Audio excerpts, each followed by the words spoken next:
We start this very busy evening with the conclusion of a critical hearing for the Oxford High School shooter. Thank you for joining us. I'm Brian Abel. And I'm Glenda Lewis. Today was the final day of the shooter's Miller hearing. The judge will now make a decision on whether he will face life in prison without parole.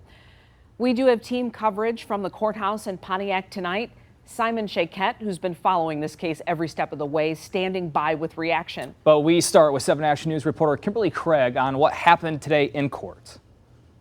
In her argument for life in prison without parole for the Oxford High School shooter, Oakland County prosecutor Karen McDonald said he had time to think about his actions and only stopped because there was no one left to shoot. Take your rifle out to me. This is jail video of the then 15-year-old who killed 4 students at Oxford High School and injured others less than 2 hours after his arrest. He's responding relevantly, he's paying attention, he's not speaking out of turn, his speech isn't disorganized. A forensic psychiatrist who evaluated the shooter said he may be a troubled teen, but he was not suffering from a mental health crisis the day he opened fire in Oxford High. The defendant went multiple times into the bathroom at different points prior to the shooting to load the gun or get the bullets out. It was a multi-step process.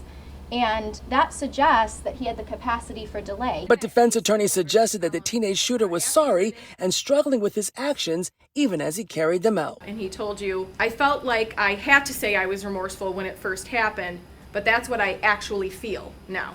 Yes, that's what he said. During closing arguments, prosecutor Karen McDonald told the court that the murders at Oxford were not from the outburst of a neglected child, but rather one who planned every detail. He searched that there would be no and new death penalty in Michigan. He knew which prisons a juvenile could be sent to.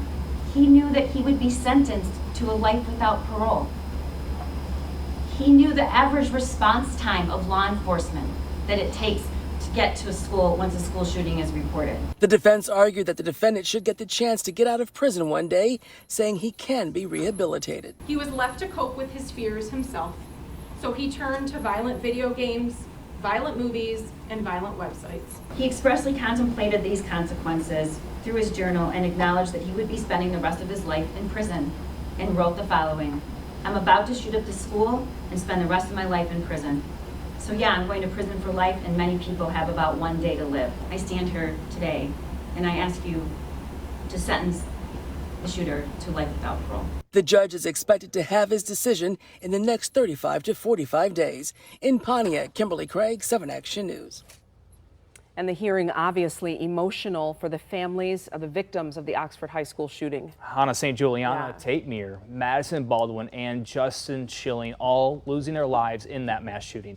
Their families visibly upset when prosecutor Karen McDonald made her closing arguments detailing the deaths of their children. 7 Action News reporter Simon Shaquette shows us how crucial testimony and closing arguments impacted families in court. Outside court here in Pontiac, the father of Tate Meir was very emotional, talking about what his family has been through a 4-day Miller hearing involving the defendant in the Oxford case, and also talking about what he learned. As final witness for the prosecution, Dr. Lisa Anaker gave testimony today and throughout closing arguments for both sides in the Miller hearing. Parents of children killed and wounded in November 2021 at Oxford High School were visibly overcome with emotions, at times with their heads down while listening. The hearing to determine whether or not the shooter could spend life behind bars without parole for killing 4 students and wounding others brought gut-wrenching moments, including the reading of victims' names and survivors' names. Also, the playing of videos of the defendant in the back of a deputy's car and at the sheriff's office after the tragedy. Some telling us it was simply too painful to express their thoughts. However, parent Buck Meir did answer questions, saying that watching the surveillance video of the shooting during this 4-day hearing took a heavy toll. Our grievance counselor said, don't watch it, and we didn't listen to him. We watched it. We can't unwatch it now. These are kids. These are 4 kids that were murdered, 7 shot, hundreds terrorized.